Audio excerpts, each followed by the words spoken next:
Welcome to the 2021 Hamilton College Public Speaking Competition Final Round Prize Announcement. My name is Amy Gaffney and I'm Director of the Oral Communication Center here at Hamilton, and I've had the pleasure of planning this competition. Today I am outside of the Hamilton College Chapel because of its significance in the long history of many aspects of Hamilton, including public speaking. In fact, the earliest curriculum of the college required that students present in front of their classmates and the faculty in the chapel as often as the faculty felt it necessary. While we don't do that today, we do still encourage our students to develop their skills in both writing and speaking. Today's competition recognizes that excellence specifically for speaking. Before I go any farther, I would like to take a moment to thank a very important group of people. Each year, we tap into Hamilton faculty, staff, and alumni to serve as judges for the competition. A variety of judges from across the country joined us virtually for both the preliminary and final rounds, and this competition would not have been possible without them. The public speaking competition today includes 3 different endowed prizes. Each prize has its own parameters based on those original endowment agreements, but at their core, they are all asking students to share on topics that they think are important for the Hamilton community at large to know about. In all cases, students have gone through a preliminary round, and so you are seeing the cream of the crop here. During the week of March 22nd, the finalists competed in a live, though virtual, competition where the judges evaluated the speeches from the 2 or 3 finalists for each prize. Today in this video, we are going to recognize the finalists for each prize, as well as identify and share the videos of the winners. We'll start with the oldest prize. The Clark Prize was originally funded by Aaron Clark and then later increased by Aaron A. Clark. It was first given out during the 1855 to 1856 academic year, and all along the way has been a prize specifically for seniors. In this prize, seniors are asked to prepare a persuasive speech on an assigned topic. This year, we established that topic through suggestions from Hamilton faculty, and then those topics were developed in consultation with the Speaking Advisory Committee. Ultimately, our seniors were asked to prepare their speeches this year on the topic, "Is social media a waste of time?"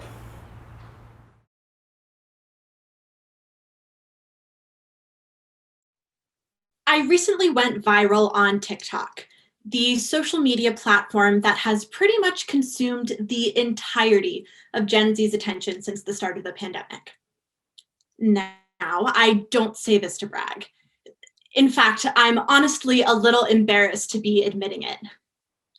I consider myself to be a serious student and someone whose life isn't dominated by their social media presence. But I went viral. And not just a little viral. 4.4 million people watched a silly video I made poorly impersonating celebrities. TikTok has an analytics feature, and I can see that cumulatively people spent over 30,000 hours watching 2 one-minute videos I made. 30,000 hours sounds abstract, but now consider that is the equivalent of 1,250 days, or 178 weeks, or 3.5 years. Strangers from all over the world spent 3.5 years in total watching a stupid video I made impersonating Taylor Swift and Harry Styles. That is long enough to get a law degree with sufficient time left over to get a pilot's license. As the creator of these TikToks, I think I can fairly propose that those 4.4 million people may have wasted their time watching me embarrass myself on camera. But my recent 15 minutes of fame on TikTok begs the question, is social media a waste of time? However frivolous it might be, and despite everything I just said, I actually do not think that social media is a waste of time. My senior honors thesis in government here at Hamilton includes an analysis of certain social movements, and my perspective on social media's importance has been refined. I've concluded that social media is vital to the mobilization of social movements and to the ultimate success of political protests. In fact, a recent poll from the Pew Research Center revealed that 53% of adults in the United States have engaged with social media as a form of civic activism in the past year. Social media serves as an accessible platform that efficiently spreads information about an event or movement to a wide audience. The Arab Spring is recognized as one of the first historical events that used social media to organize protests and disseminate information both within countries involved in the uprisings and internationally. A poll conducted by the Arab Social Media Report revealed that nearly 9 in 10 Egyptians and Tunisians surveyed in March 2011 said that they were using Facebook to organize protests or spread awareness about them. Social media has played such a consequential role in democratization across the world that a new term was even coined by White House Champions of Change honoree Stephen Clift to describe its involvement in governance. Digital democracy, or e-democracy, refers to the way that technology, like social media, is able to promote democratic institutions. Social media's involvement in modern democracy has only grown in the decade since the Arab Spring began, and it has helped mobilize many social movements, including the Me Too movement, the Black Lives Matter movement, and the March for Our Lives. I myself attended the March for Our Lives in Washington, D.C., which was entirely organized by students on social media platforms, including Instagram, Twitter, and Facebook, following the mass shooting at Marjory Stoneman Douglas High School in 2018. The Gabby Giffords Law Center reports that 67 gun safety bills were signed into law in 2018, and that the March for Our Lives rally marked a turning point in the conversation about gun control in the United States. As I heard survivors of that deadly shooting speak while looking out over a sea of a million heads that day in DC, I realized the power that social media has to bring people together. As I just stated, social media plays a critical role in social movements and is thus a critical aspect of society today. The Pew Research Center reports that 64% of Americans feel that social media helps give a voice to underrepresented groups, but that 71% agree with the statement, social media makes people believe they're making a difference when they really aren't. I think that this is a valid counterargument and absolutely believe that performative activism has plagued social media as it's grown. However, I have also seen firsthand how social media can swiftly and efficiently raise awareness about time-sensitive issues. Back in September, a 20-year-old woman who was a member of my local community in Lancaster, Pennsylvania, was arrested while serving as a medic at a local protest after a man named Ricardo Munoz was shot and killed by the police. Our local newspaper reported that her bail was set at an astounding $1 million, a clear violation of the 8th Amendment that prohibits excessive bail. This double injustice was widely shared on social media, and this incident garnered so much attention that the judge reduced her bail to $50,000 after an online petition was signed by hundreds of community members. That $50,000 was an amount that was raised overnight through social media. Although using social media can definitely allow some people to think that they are making a difference when they clearly are not, I have witnessed social media deployed to raise funds or for those in need and focus our attention on urgent contemporary problems. This has only reinforced my stance that social media is certainly not a waste of time. On a more personal note, I believe that social media serves as a way to stay connected with loved ones during difficult times. The COVID-19 pandemic has exacerbated feelings of isolation and loneliness as we've spent more time quarantined and alone than ever before. We've spent much more time closely tethered to our homes, and it seems only natural that some of that downtime would translate to consuming more social media. Indeed, the Harris poll conducted a study between late March and early May of 2020 that found that between 46 and 51% of US adults were using social media more since the COVID-19 outbreak began. Although we've certainly been consuming it more, social media has served as an important way to create communities and stay connected with loved ones who we've been unable to see in person this past year. A Gallup poll recently reported that 74% of Americans who use social media say it has been very or moderately important as a way to stay connected with people who are close to them that they've been unable to see in person since the pandemic began. I know that I've personally turned to social media as a way to stay in touch with friends and family, and I know that the time I devoted to social media was well spent when I've been confined this past year. So, can social media be a time sink? Probably. Could the 4.4 million people who watched my celebrity impressions on TikTok have dedicated their time to a more worthy endeavor? Absolutely.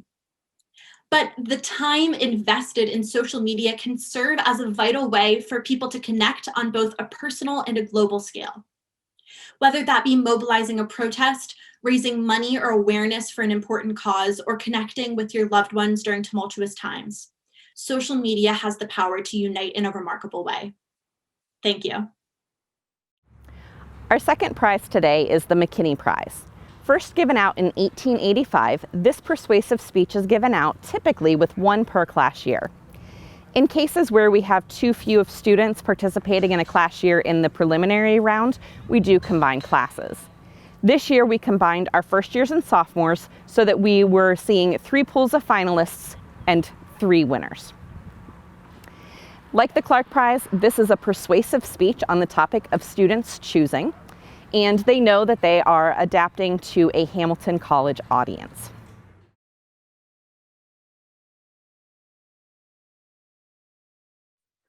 I saw a cartoon once. It showed an alien inside one of those souvenir shops in New York City.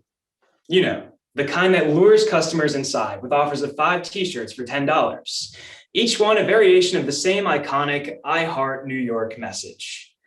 Puzzled by the assortment of pro-New York and American flag merchandise, the alien turns to the cashier and asks, "Don't you have anything that just says Earth?"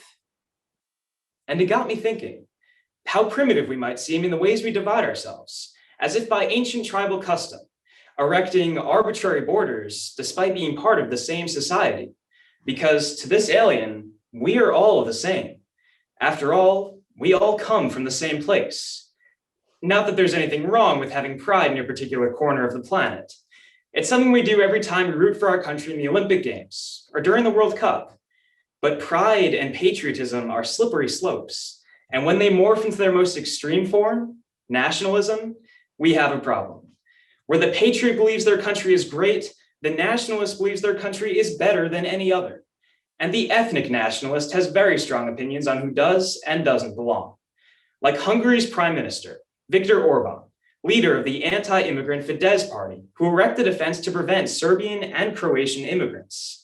Yet Germans, Dutch, and French were all welcome. They were seen as less foreign, and therefore less threatening. Xenophobia is also on the rise in Italy, France, and Scandinavia. But perhaps most disturbing was our own former president's position. In his speech in front of the UN, Donald Trump began by saying, "The future of the world is not held by globalists. It's held by patriots." While our country was indeed founded upon a Declaration of Independence, Trump's statement came at a time when that was the last thing the world needed to hear. Now, amidst a global pandemic, the painful acknowledgement of systemic racism, and attacks on democracy all the way from Myanmar to our very own capital, we must find common ground on our shared planet. So where do we begin? We start by healing the divisions within our own borders. While many of us have been busy putting America first, it seems as though we have lost sight of what it truly means to be an American. As a country initially and increasingly comprised of immigrants, we should all be natural proponents of global acceptance. As Herman Melville stated in his semi-autobiographical Redburn, the manner in which this country was settled should forever extinguish the prejudice of national dislike. You cannot spill a drop of American blood without spilling the blood of the whole world. Now, this is something we see nearly every time somebody takes an ancestry DNA test. These tests are pretty simple. You just spit, seal, and send. 6 weeks later, you receive your results in the form of a pie chart, showing your ethnic compositions divided into neat little portions, alongside a list of relatives you probably never knew existed. Since their debut, leading test kit producers such as 23andMe and Ancestry DNA have sold over 30 million kits. Interestingly, sales peak every year at around Thanksgiving. So basically, at one of the most celebrated and uniquely American holidays, Everybody is busy trying to trace their outside origins. Maybe it's because we just want to find out which side of the table to sit on, Pilgrims or Native Americans. Or perhaps we're hoping to add more chairs to that table to accommodate all of the new cousins we've discovered. Or if you're like my family, it calls into question which holidays you should be celebrating in the first place. Every year, my family and I gather at my Aunt Stephanie's house for Thanksgiving and a month later for Christmas Eve. 2 years ago on Thanksgiving, my aunt, who had been raised to believe she was a white Anglo-Saxon Protestant, or WASP, announced that she is in fact 35% European Jewish, a fact that thrilled her, since for most of her life, all of her friends had been Jewish. She was so excited, she had me seriously wondering if I would be back for Christmas Eve. My aunt was also Scandinavian and Spanish, but found these less remarkable. You see, people show a tendency to embrace certain ethnicities and reject others. It's what sociologist Matthew Huey refers to as color capital, or as professor of sociology, Dr. Wendy Roth explains, a connection to something more interesting or exotic than just white. She goes on to say that multiraciality can offer a certain cultural cachet. On the opposite side of that spectrum, from those seeking color cred, are those who support egregious movements such as white nationalism. They pervert their test results to justify a racist agenda. To them, the only true Americans are not only white, but are of European descent and Christian. So not my Aunt Stephanie. In his book, Post-Ethnic America, David Hollinger warns us that we must fight against a narrowly ethnic nationalism and against the idea that some Americans are more American than others. In actuality, we are all a lot more alike than we realize. In fact, there are no two people on the planet that are more than 0.1% genetically distinct. That means that all people share 99.9% of the exact same DNA. It's what makes us all human. So while it's important for us to understand and embrace our differences, it is also vital that we acknowledge our commonalities. Health policy expert Timothy Caulfield asserts that these DNA tests are inviting us to think about race and ethnicity as biological fact, making it much easier for us to accept racism and prejudicial thinking. So if you've already purchased a DNA kit or thinking about taking the test, ask yourself, why do I even give a spit? After that Thanksgiving, with the big reveal, my family and I all decided to purchase DNA test kits for Christmas. I found out that I am Jewish and German, Northern Irish, and Middle Eastern. So I have multiple holy wars going on within me. Yet I'm still wholly American. Yet non-hyphenated American does not appear on my pie chart or on anybody else's. That's because American is not actually an ethnicity. It's an ideal. As Barack Obama stated in his inaugural address, what binds this nation together is not the colors of our skins or the origins of our names. What makes us exceptional, what makes us American, is our allegiance to an idea. And yet, at a time so surreal that the word unprecedented has ironically become banal, we still remain so separated. With each new strain of COVID that we name after its place of origin, the UK strain, the South African strain, we are no better than when Donald Trump pointed his finger at the China virus. So what will it take for us to put aside our tribal associations, our ethnic prejudices, and our national agendas?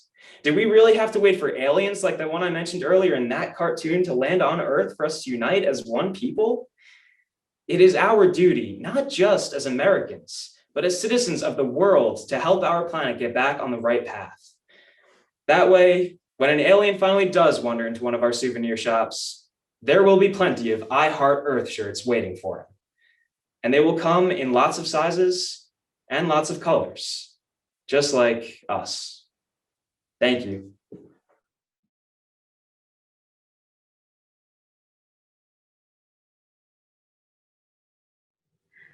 Our brain has an incredible ability to predict behavior, to filter out unnecessary stimuli.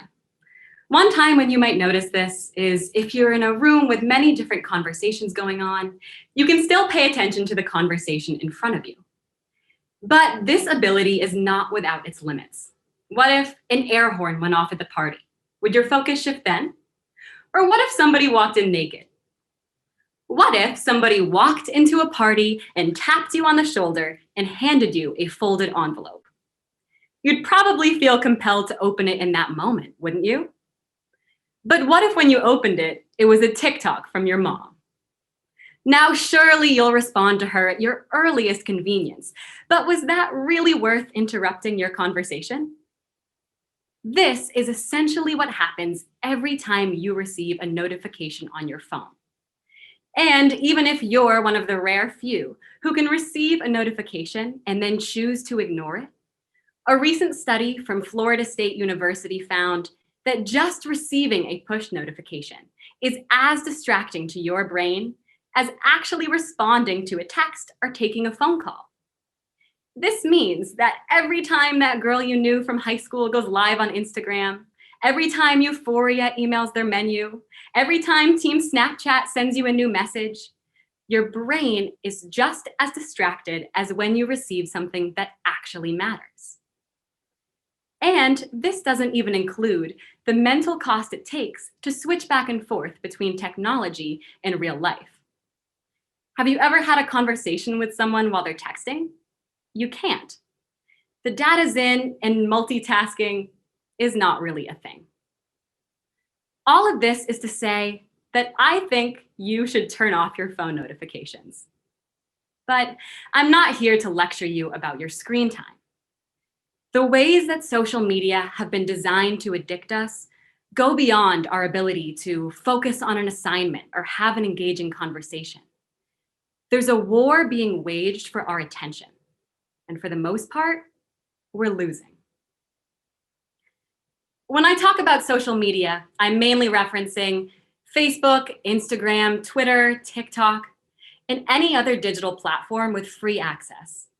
If you've ever used one of these services, you've noticed that you haven't paid a subscription fee. So, how do these companies make money? Social media's entire monetary model is based on advertising. As you scroll through Instagram, between every few of your friends' photos, an ad will be snuck in there. And the more ads you see, the more money these companies make. So they have an incentive to keep you on their platform for as long as possible. So the next time that Instagram sends you a notification that someone new has posted on their Instagram story, know that they're not hoping that you'll connect with your friends. They're hoping that you'll open up their app, you'll see a new ad, and they can make more money. When we think about advertising, most of us assume that we're largely unaffected by it. We see ads all the time on TV or in the street, and it feels really easy to turn a blind eye. But sometimes ignoring advertisement isn't so simple. Take, for example, a recent bus advertisement in Seoul, South Korea for Dunkin' Donuts coffee. At the conclusion of the ad, a fragrance engineered to smell like Dunkin' Donuts was released into the bus. This might sound like a gimmick, and it is, but this ad was effective. Have you ever tried to ignore a smell? You can't. But that's what also makes this so dangerous. These companies want your attention so badly that they're willing to change the way that you think to get it. And whether it's a coffee smell that you're biologically forced to process or a phone notification that's physically impossible to ignore, your thoughts are no longer your own. Every time that you interact with digital media, you provide more data points for companies to predict your behavior. You might feel confident that Facebook isn't selling certain personal information such as your photo or your street address, but that sort of information is really unnecessary for companies to create targeted content to make your phone as addictive as possible to you and to you alone. And it doesn't take much digital interaction to predict behavior. In one recent study, researchers found that by using nothing but users' previous Facebook likes, they could accurately predict a number of sensitive personal attributes, including sexual orientation, religious views, political views, ethnicity, intelligence, age, and gender. While Facebook might not be sharing this kind of information, it doesn't take much for companies to get it, or to gather all the data that they need to predict and influence your behavior. Now, granted, sometimes these predictive algorithms don't seem all that bad. I don't mind a targeted ad if it shows me something that I really like, or when Spotify creates a new playlist just for me. But this is not just about your screen time. These algorithms have the potential to influence behaviors in real life. In 2015, the mysterious Russian Internet Research Agency launched a social media campaign to see if they could convince New Yorkers that there would be free hot dogs available at a certain street corner. And then, from their office in St. Petersburg, they watched as New Yorkers showed up, checked their phones, and walked away disappointed. While the actual number of fooled hot dog eaters is unknown, this experiment was considered a success. And it was only a year later that Russian hackers launched a targeted political misinformation campaign on American social media. It's easy to sit back and say, I'm not worried about my information being online. I'm not doing anything wrong. But this is not the same matter as the NSA monitoring your phone calls. This is a matter of a handful of individuals in Silicon Valley or the leaders of a foreign government twisting your Facebook updates to influence your behavior, not only to sell you a product, but to change the way that you think. The ways that social media have been designed to addict us have reached a point where we can't ignore it unless we actively choose to. And while the long-term solution to this problem might only come with a radical regulatory change to digital privacy policy, in the meantime, don't let Mark Zuckerberg get in your head. Reclaim your mind and turn off your notifications. Thank you.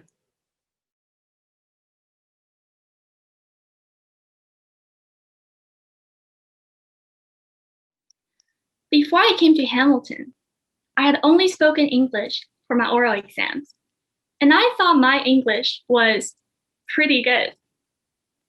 But everything changed after I came here. As a clueless first-year student, the conversations were no longer just about what's your favorite movie. They were about exposing my deepest self in front of my orientation group, choosing classes with my academic advisor, and trying to make friends as soon as possible. So it did not take me too long to realize that my English was far from pretty good. There were many idioms I had never heard of before, and because I have a different accent, I started to imitate the way my Hamilton peers talk. Every second felt like an oral exam, and every night I went to bed exhausted. I would feel so ashamed when I mispronounced the TH sound when I told people I'm a math major. And if a person asked me to repeat my words one more time, I would take that as an epic failure. So I started to avoid talking with strangers and hid myself from one-on-one social interactions whenever possible. And eventually I just kind of stopped talking. I became a good listener instead. My friends referred to me as the happiest human being in this entire world because instead of talking, I was always laughing. But only I knew I used my laughter to hide the awkwardness when I spoke with an accent. I used to be a very outspoken kid. In high school, I was actively involved with the student government, Model UN, and debate clubs. But that was in China, and I was speaking my native language, Mandarin. After I came here, I gave up on all of those interests because I was really self-conscious when I had to speak English. Finally, in my senior year, I decided to step out of my comfort zone and take a theater class.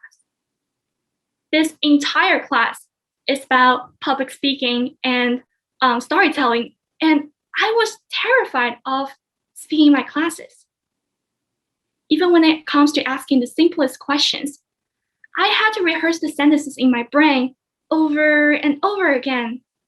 before I have the courage to raise my hand. But I told myself, this is your last year of experiencing this liberal arts college education, and you only live once. So I decided to sign up for the class. The first assignment was a 10-minute storytelling performance in front of the entire class. And I was so nervous that I almost choked on my own spit in the middle of my performance. And I was even more terrified of opening the feedback email from my professor afterwards, because I thought I would receive so much criticism. But when I opened the email, the first couple sentences read like this: Aurora, I have to tell you that you're such an engaging storyteller and speaker. You invite the audience in with your friendliness and smile, and you hold us by always connecting to us with your eyes. I finished reading her feedback. I read my peers' feedback. I read my TA's feedback. They made comments on my content, my stories, and my facial expressions. But not one of them mentioned about my accent or my English pronunciation. So it wasn't my accent or my occasionally mispronounced syllables that stopped me from being a good speaker. It was my own insecurity, my fear of sounding different that got in the way. My ESOL class used to be the only place I felt safe freely expressing my thoughts, because everyone else in the classroom also spoke with an accent that represents their own native language. But when I'm surrounded by a group of students with American accent, all of a sudden I felt inferior and started to second doubt myself, even though everything about me remained the same. But my accent does not make me a less credible or a less intelligent speaker. Accents are our vocal geography, are the verbal representation of our personal journeys. Just like when my friend pronounced commons as commons, you know that she might be from Chicago. And when I speak with my accent, it speaks to my identity as an international student who grew up in Shanghai, China for 17 years before she came here and had the courage to live and learn in this foreign country. See, you might think that the story so far has nothing to do with you because you might be a native English speaker. But ultimately, I want to tell you that our insecurity about some unchangeable external qualities can get in the way when we're trying to express our thoughts. It could be really intimidating to be the only female in a meeting, the only racial minority at a conference, or the only international in the classroom. And we can be so self-conscious about those qualities that we underestimate our abilities, capacities, and credibility when we're speaking. For example, in the past 3 years, whenever I saw the public speaking competition emails, I always archived them right away, because I told myself that there's no chance you would ever get in. But here I am. And honestly, even now, I'm still really afraid of mispronouncing words, and I'm really self-conscious about my accent. But I know that I have stories to share, I have opinions to express, and I have issues that I want to advocate for. And that is why I'm speaking for and speaking to the non-native speakers. Do not let your uniqueness mute you. It's something you should be proud of. So speak up. Thank you. Our final prize is the newest addition to the public speaking competition at Hamilton. The Warren E. Wright Prize was given in honor of Professor Warren E. Wright upon his retirement from the college in 1994. He had taught here for more than 30 years and was known for teaching rhetoric courses. As such, the prize has the requirement that students take the current public speaking course at Hamilton in order to qualify. Therefore, we see students across multiple class years competing each year for this prize. This prize is different than the other prizes in two other ways. First, it is an informative speech rather than persuasive. Second, our finalists had to answer up to 2 questions from the judges after they were done speaking.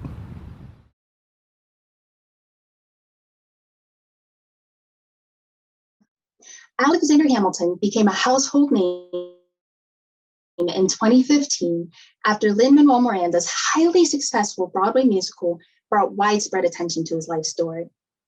Despite his passing over 200 years ago, Hamilton is a testament to the American dream and how having integrity, drive, and a willingness to excel can shape individuals into beacons of hope that push society's boundaries for the purpose of the greater good. His story can inspire us to overcome hardships regardless of our backgrounds and highlights the importance of knowing thyself, sticking to your beliefs, and creating your own opportunities in a country where such opportunities may not always come naturally. Today, the information I will be sharing with you is based on historian Ron Chernow's analysis and information available from the Alexander Hamilton Awareness Society. Hamilton was born on the Caribbean island of Nevis in 1755 as the illegitimate son of Rachel Lavian and James Hamilton. Shortly after the family relocated to the island of St. Croix in the early 1760s, Hamilton's father left, leaving the family poor and impoverished. Shortly after his father's departure, Hamilton's mother, cousin, aunt, uncle, and grandmother had all passed away, leaving him orphaned. Penniless, he sought out employment. Merchants David Beekman and Nicholas Kruger recognized Hamilton's intellectual abilities and potential, and they hired him as their clerk when he was 11. When his employers were away on business trips, he was responsible for inventory and personnel management, debt collection, and accounting. During his free time, he would write anything from poems to letters. In 1772, a hurricane descended upon the island. Hamilton, aged 17 at the time, wrote a letter detailing the horrifics of the hurricane, and this letter was later published in the Royal Danish American Gazette. This letter resonated with the people of St. Croix so much that a fund was created to send Hamilton to America, where he could be educated. Now, this was a pivotal opportunity for Hamilton, as prior to this, his status as an illegitimate child barred him from receiving any form of formal schooling. Once in America, Hamilton attended Elizabeth Academy Preparatory School. Inspired by an alumnus of the Academy, a man named Aaron Burr, who went on to graduate college at the age of 16, Hamilton became determined to complete college as quickly as possible, and he needed an institution that would accommodate this request. So he attended King's College, where he became versed in writing and oral communication. He also formed a literary club where he would share his writings and deliver speeches amongst his peers, much like I'm doing today with you. His writings and speeches focused heavily on the injustices caused by the British Parliament, and they were fueled with a notion of seeking freedom, justice, and independence. When the Revolutionary War began in 1775, Hamilton joined the efforts, and he quickly became captain of the New York Provincial Company of Artillery. In this position, he played an instrumental role in the Battle of Princeton, where he fired a cannonball at Nassau Hall, which resulted in 194 British soldiers surrendering. This garnered the attention of George Washington, who in 1777 offered Hamilton a position as Chief of Staff Aide as a Lieutenant Colonel. Now, that same year, Washington promoted a young Aaron Burr to Lieutenant Colonel and offered him a position on his staff. But Burr, fearing that this position would reduce him to a clerk, resigned. In contrast, Hamilton accepted his offer, and he remained in this position for 4 years. As such, in 1781, during the Siege of Yorktown, Hamilton played an influential role in bringing about the surrender of the British Army, which helped bring an end to the Revolutionary War. Several years later, Hamilton felt he would be more influential in the political sphere. Thus, he became a delegate to the Constitutional Convention of 1787, where he attempted to garner support for ratifying the Constitution by utilizing his skills in writing. Thus, under the pseudonym Publius, Hamilton wrote 51 essays defending the ratification of this Constitution. Now, these later became known as the Federalist Papers, and the writings within them have been heralded as one of the most important pieces of text in United States history. Years later, Hamilton, appointed by Washington, became the first Secretary of the Treasury of the United States, where over the course of 6 years, he helped establish a national bank To help improve the country's credit, he developed a tariff system, and he garnered support from manufacturing. All of Hamilton's accomplishments were the direct result of him actively pursuing opportunities as he shattered societal expectations to pursue what he believed was right, despite others saying he was wrong. In contrast, Aaron Burr waited for the perfect opportunity to arise, which often resulted in him watching Hamilton's accomplishments from the sidelines. This caused contention between the two men, as Burr believed that Hamilton had stolen his moments to shine. No longer willing to wait in the shadows, Burr ran in 1796 for a spot as vice president. When asked if he would endorse Burr for the vice presidential seat, Hamilton stated he wouldn't because he felt Burr valued power over being a public servant. Now, Burr perceived this statement to be a major insult to his honor that could only be resolved through a duel. And so on July 11th, 1804, at 7 a.m., the two men met at the dueling grounds near Weehawken, New Jersey. Hamilton, wishing to do Burr no harm, intentionally aimed his pistol towards the sky, whilst Burr, blinded by his anger, aimed his pistol towards Hamilton. After being shot in the stomach, Hamilton was taken to his friend William Bayard's home, where on his deathbed, he made it known that he had no ill will towards Burr. After his death, New York City residents commemorated Hamilton's life by wearing black armbands for a month, and Burr, faced with murder charges, was ostracized for his role in Hamilton's death. Despite his humble beginnings, Hamilton successfully achieved the American dream, and he utilized the skills he had learned throughout his life, along with his drive and integrity, to push the boundaries of what was expected of someone of his pedigree. These characteristics led him to accomplish many things that we still see today, including the Coast Guard, the First National Bank, and the foundation of our current political system. Without this individualism and drive, Hamilton College as we know it would have never existed. I mean, in 1793, Reverend Samuel Kirkland and Chief Shenandoah of the United People created a plan to educate colonial and indigenous children together. Hamilton, who was Secretary of the Treasury at the time, became a trustee of the school, and he gave permission for this school to be in his name. Thus, Hamilton College was born, and with it, the Know Thyself was created. To know thyself means that once one gains full appreciation for their skills, interests, and strengths, they can then produce meaningful contributions to society. Hamilton is a clear example of this, and this college has become an example of his long-lasting legacy and the type of person he was, a person who pulled himself up by the bootstraps to actually pursue opportunities. He dedicated his life to his beliefs, even when others said he was wrong. Justices. Looking back at Hamilton and the legacy he has created, there are many things we could take away from his life. First, regardless of where we come from, as long as we stay true to ourselves and our beliefs, we'll be able to forge opportunities that create futures and legacies for ourselves. Secondly, if we have something we strongly believe in, we should stand up for it, even if others don't stand with us. Because if we stand for nothing, what will we fall for? Lastly, when presented with an opportunity, we should not throw away our shot, because it may open many doors and begin the first chapter of what may consequently be known as our legacy. Thank you. Okay, this question for you comes actually from the lawyer of the bunch, which is, do you think that Hamilton's legal career shaped his legacy at all? I think for Hamilton, his I guess you could say occupation as a lawyer did influence him in a way. He didn't spend a lot of time as a lawyer. He just really felt like it wasn't where he could be the most influential. I mean, for him, it was a stepping stone. So I guess one could argue that had Hamilton also not become a lawyer, he wouldn't be the person that we know him as. So I beg to say that it's merely a stepping stone and not truly the most pivotal moments of his life that influenced him. Okay, very good. And one other question here. In your research, did you come across aspects of Hamilton's personality that were not fully represented in the musical?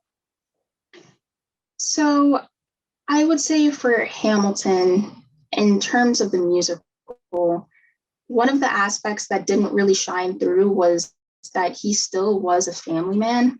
In the musical, we see him not really wanting to spend time with his family. You know, his wife is begging him, his sister-in-law is begging him, his child is begging him to spend time with them. But Hamilton actually had more children than the one son that we saw in the musical.